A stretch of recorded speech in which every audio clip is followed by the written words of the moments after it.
خوش آمدید اس نئے تفصیلی جائزے میں۔ آج آج ہم جس موضوع پر بات کرنے والے ہیں نا، وہ بہت ہی دلچسپ ہے۔ جی بالکل، اور بہت گہرا بھی ہے۔ ہاں، آج ہم ایک تحریر کا گہرا مطالعہ کر رہے ہیں جس کا عنوان ہے ترتیب کائنات کے خالق کی، اور یہ محمد فاروق راشد نے لکھی ہے۔ ہمارا مقصد اس جائزے میں یہ سمجھنا ہے کہ کائنات کے خاموش نظام اور انسان کی اندرونی الجھنوں کے درمیان کیا تعلق ہے۔ لیکن میں یہاں ایک مثال سے آغاز کرنا چاہتی ہوں۔ اچھا، بتائیے۔ فرض کریں کہ ایک انسان اپنی پوری زندگی کی جمع پونجی اور تمام توانائیاں لگا کر ایک بہت شاندار محل تعمیر کرتا ہے۔ مطلب وہ ایک ایک اینٹ، ایک ایک کھڑکی بڑی احتیاط سے لگاتا ہے، دیواروں کے رنگ چنتا ہے، لیکن بالکل آخری دن جب وہ محل تیار ہو جاتا ہے تو اسے پتہ چلتا ہے کہ اس نے یہ عمارت کسی اور کی زمین پر کھڑی کر دی تھی۔ یعنی سب کچھ ضائع ہو گیا؟ بالکل، سب ضائع ہو گیا۔ اس کا اس محنت پر کوئی حق نہیں رہا۔ اور آج کے اس تفصیلی جائزے کا بنیادی استدلال بھی یہی ہے کہ ہم میں سے بیشتر انسان نفسیاتی طور پر یہی غلطی کر رہے ہیں۔ مطلب ہم اپنی زندگی اور خوشیوں کی عمارت معاشرے کی منظوری پہ کھڑی کرتے ہیں۔ جی بالکل، لوگوں کی آراء اور دنیا کی کامیابیوں پر، ایک ایسی زمین جو کبھی ہماری تھی ہی نہیں۔ یہ بہت طاقتور آغاز ہے، اور اگر ہم تحریر کی بات کریں تو وہ ایک بڑی خوبصورت منظر کشی سے شروع ہوتی ہے، جہاں کائنات کو ایک خاموش کتاب قرار دیا گیا ہے۔ ایک خاموش کتاب، واہ! جی، مطلب رات کے وقت آسمان کی وسعت ہو یا موسموں کا تسلسل ہو، ہر چیز ایک ایسی ریاضیاتی ترتیب میں ہے جس میں کوئی دراڑ نہیں ہے، کوئی حادثہ نہیں ہے۔ بالکل کوئی حادثہ نہیں۔ اور یہ خاموش کتاب دراصل انسانی شعور پر ایک بہت بڑی دستک ہے۔ جب انسان اس ترتیب کو دیکھتا ہے نا، تو یہ خاموشی اسے مجبور کرتی ہے کہ وہ اپنے اندر کے شور پر غور کرے، اپنے اندر کے شور پر، صحیح، نظر انداز کر دے، جو کہ عموماً ہم سب کرتے ہیں، اپنی روزمرہ کی مشینی زندگی میں واپس لوٹ جاتے ہیں۔ بالکل ایسا ہی ہے۔ لیکن دوسرا راستہ بیداری کا ہے، جہاں وہ اس زبردست ترتیب کے پیچھے موجود ایک خالق کو پہچان لیتا ہے، اور جب کوئی انسان یہ پہچان لیتا ہے تو اس کی دنیا کو دیکھنے کا زاویہ بالکل بدل جاتا ہے۔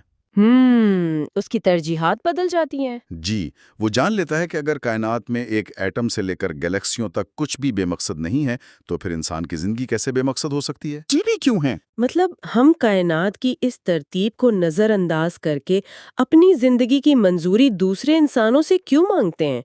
تحریر کے مطابق انسان نے اپنی خوشی کی چابی لوگوں کے ہاتھ میں تھما دی ہے۔ بالکل تھما دیے، اور یہ ایک بہت بڑا مسئلہ ہے۔ یہ بالکل ایسا ہے جیسے ہم نے اپنی قدر ایک سٹاک مارکیٹ کے حوالے کر دی ہو، جہاں لوگوں کی آراء ہر گھنٹے بعد بدلتی ہیں۔ جی ہاں، لوگ تعریف کریں تو ہم خوش ہوتے ہیں، اور تنقید کریں تو اندر سے ٹوٹ جاتے ہیں۔ تو ہم نے اپنا پورا وجود اس کوشش میں کیوں لگا دیا کہ یہ ہجوم ہمیں قبول کر لے؟ دیکھیں، یہ منظوری کی خواہش دراصل ایک بہت گہرا نفسیاتی جال ہے، جسے تحریر میں مخلوق کی اطاعت کا جال کہا گیا ہے۔ مخلوق کی اطاعت کا جال؟ بالکل، جب انسان خالق سے اپنا رابطہ توڑ لیتا ہے تو اس کے اندر ایک خلا پیدا ہو جاتا ہے۔ اس کو بھرنے کے لیے وہ معاشرے کی طرف دیکھتا ہے، وہ اپنے اصول، اپنا لباس، یہاں تک کہ اپنے خواب بھی اس بنیاد پر تراشتا ہے کہ کیا لوگ اسے کامیاب سمجھیں گے؟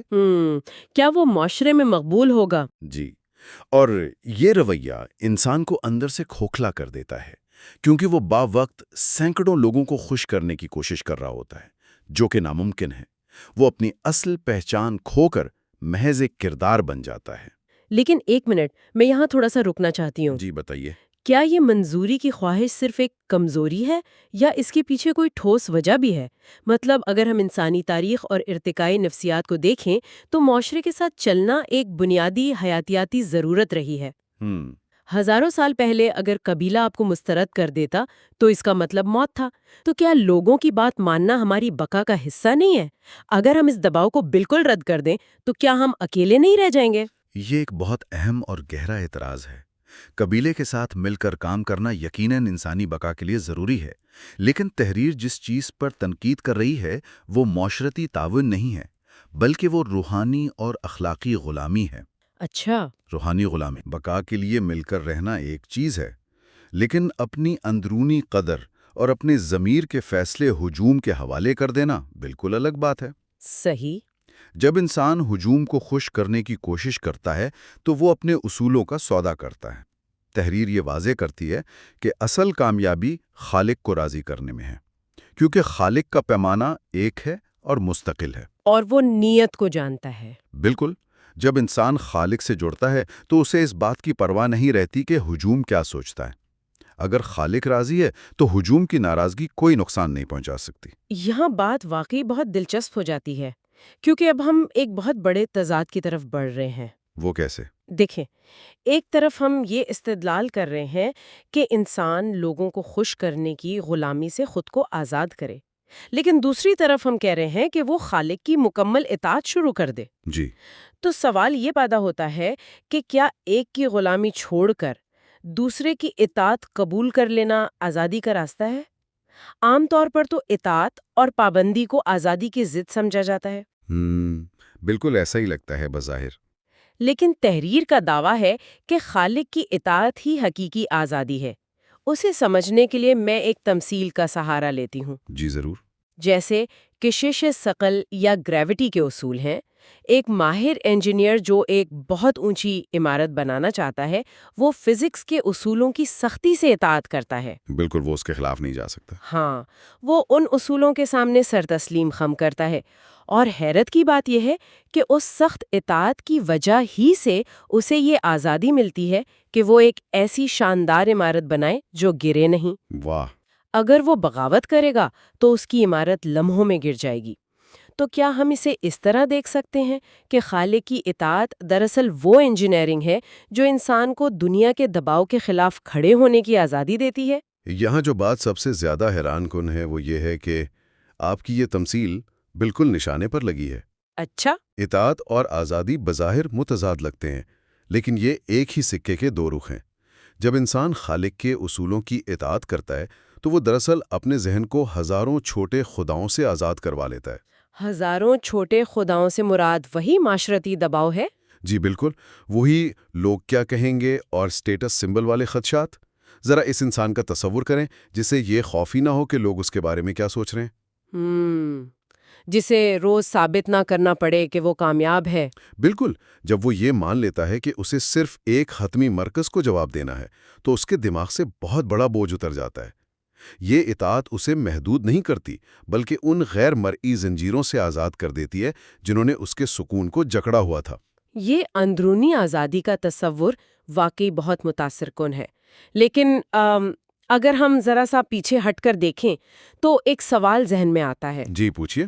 جب انسان دنیا کی پرواہ کرنا چھوڑ دیتا ہے، جب اسے معاشرے کی تنقید کا ڈر نہیں رہتا، تو پھر اسے صحیح راستے پر کون سی چیز رکھتی ہے؟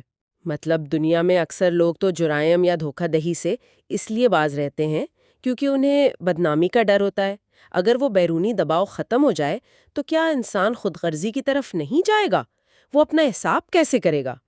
اس کا جواب تحریر کے سب سے طاقتور اصول میں ہے کہ مخلوق نے اپنا حساب دینا ہے اور ہم نے اپنا حساب دینا ہے رب کو۔ صحیح۔ جب انسان معاشرے کے ڈر سے آزاد ہوتا ہے تو وہ بے لگام نہیں ہوتا، بلکہ اس کے اندر ایک حقیقی اور گہری خود احتسابی پیدا ہو جاتی ہے، جو کہ بیرونی دباؤ سے زیادہ مضبوط ہوتی ہے۔ بالکل۔ بیرونی دباؤ انسان کو منافق بنا سکتا ہے، وہ تب تک ہی ٹھیک کام کرتا ہے جب تک کوئی دیکھ رہا ہو، لیکن اندرونی احتساب اس کا کردار بناتا ہے۔ تحریر میں اسے اسلامی اصطلاح میں جہاد کہا گیا ہے، یعنی اپنے نفس کے خلاف جد و جہد، اپنے ہی اندر کے غرور اور خود غرضی کے خلاف جنگ۔ جی، یہ اس بات کا اعتراف ہے کہ میری خامی باہر نہیں، میرے اپنے اندر ہے، اور اپنے اندر کی تاریکیوں کا سامنا کرنا بہت جرأت کا کام ہے۔ اور یہ خود احتسابی کس قدر ضروری ہے، اس کا اندازہ ہمیں اپنے روزمرہ کے رویوں سے ہو سکتا ہے، خاص طور پر آج کل کے کینسل کلچر میں۔ بالکل، سوشل میڈیا پر جو ہم دیکھتے ہیں۔ ہاں، ہم اپنا سارا وقت دوسروں کی غلطیاں ڈھونڈنے اور ان پر تنقید کرنے میں ضائع کرتے ہیں۔ ہمیں لگتا ہے جیسے ہم اخلاقی ٹھیکیدار ہیں۔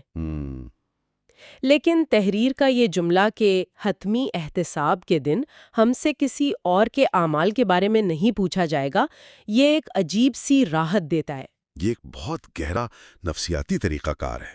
جب انسان حقیقی خود احتسابی کرتا ہے نا، جب وہ اپنے دل کی بیماریاں دیکھتا ہے تو اس کے پاس اتنی ذہنی توانائی بچتی نہیں کہ وہ دوسروں پر تنقید کرے۔ اسے اپنی خامیاں ہی بہت لگتی ہیں۔ جی، اور اس سے انسان کے اندر تکبر ختم ہوتا ہے اور عاجزی پیدا ہوتی ہے۔ ایک عاجز انسان دوسروں پر انگلیاں نہیں اٹھاتا کیونکہ وہ سمجھتا ہے کہ ہر شخص اپنی ایک آزمائش سے گزر رہا ہے۔ تو اس سے دل میں غصے کی بجائے ہمدردی پیدا ہوتی ہے۔ بالکل درگزر پیدا ہوتا ہے۔ تو اس سب کا مطلب کیا ہے؟ ہم نے آغاز کیا تھا کائنات کی خاموشی اور ترتیب سے، پھر ہم انسان کی کشمکش اور خود احتسابی تک آ گئے۔ لیکن زندگی میں سب کچھ ہمیشہ ترتیب سے نہیں چلتا۔ بیماریاں ہیں، معاشی بحران ہے، مشکلیں ہیں۔ جب یہ سخت آزمائشیں آئیں اور ہر فرد صرف اپنی ذات کی اصلاح میں لگا ہو تو اس کا ہماری اجتماعی دنیا پر کیا اثر پڑتا ہے؟ یہ تحریر کا وہ حصہ ہے جو انفرادی اصلاح کو معاشرے سے جوڑتا ہے۔ سب سے پہلی بات تو یہ ہے کہ آزمائشیں انسان کے یقین کا ایک سٹریس ٹیسٹ ہوتی ہیں۔ Stress test?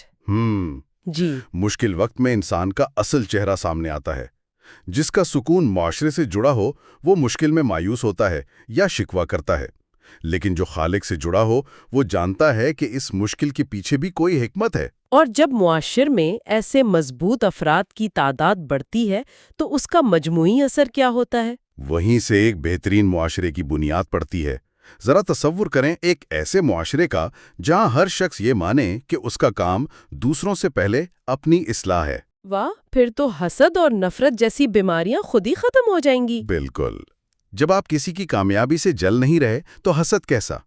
وہاں برداشت اور انصاف قانون کے زور پر نہیں بلکہ شعور سے پیدا ہوں گے۔ لوگ حقوق کا احترام اس لیے کریں گے کیونکہ انہیں رب کو حساب دینا ہے۔ جی، اور یہ کوئی مصنوعی تبدیلی نہیں ہوگی بلکہ دلوں کو زندہ کرنے والا ایک روحانی سفر ہوگا۔ یہ واقعی ایک بہت امید افزا تصور ہے۔ اگر ہم اس پورے جائزے کو سمیٹیں تو یہ مطالعہ ہمیں ایک بنیادی سچائی کی طرف لاتا ہے کہ کائنات کی یہ عظیم ترتیب ہمارے لیے ایک یاد دہانی ہے کہ کچھ بھی بے مقصد نہیں ہے۔ یہ زندگی ایک امانت ہے اور دنیا ایک امتحان گاہ ہے۔ بالکل صحیح کہا۔ اصل بات یہ ہے کہ ہم خالق کی نظر میں کیسے ہیں، نہ کہ اس ہجوم کی نظر میں جو کل خود مٹی ہو جائے گا۔ اور اس گفتگو کو سمیٹتے ہوئے میں چاہوں گا کہ سننے والے ایک آخری اور بہت گہرے سوال پر غور کریں۔ جی، وہ کیا ہے؟ ذرا سوچیں، ہم اپنی ساری زندگی جن لوگوں کی عارضی آراء اور جھوٹی منظوری کو کھونے کے ڈر سے گزار دیتے ہیں، کیا ایسا تو نہیں کہ یہی خوف ہمیں اس دائمی سکون اور آزادی تک پہنچنے سے روک رہا ہے؟ اگر ہماری روح کا آخری فیصلہ اسی ذات نے کرنا ہے جس نے ہمیں پیدا کیا، تو پھر ہم اپنی زندگی کی کہانی ان لوگوں کے ہاتھ میں کیوں دے رہے ہیں جنہوں نے ہمیں پیدا ہی نہیں کیا؟ یہ واقعی ایک ایسا سوال ہے جو انسان کی روح میں اتر کر اسے اپنی ترجیحات پر دوبارہ غور کرنے پر مجبور کر دیتا ہے۔ بالکل۔ ہم امید کرتے ہیں کہ آج کے اس سفر نے فہم کے کئی نئے زاویے کھولے ہوں گے۔ اس گہرے جائزے کو ہم یہیں مکمل کرتے ہیں۔ اس دانشورانہ سفر کا حصہ بننے کے لیے بہت شکریہ۔ اس آخری سوال پر سوچیے گا ضرور۔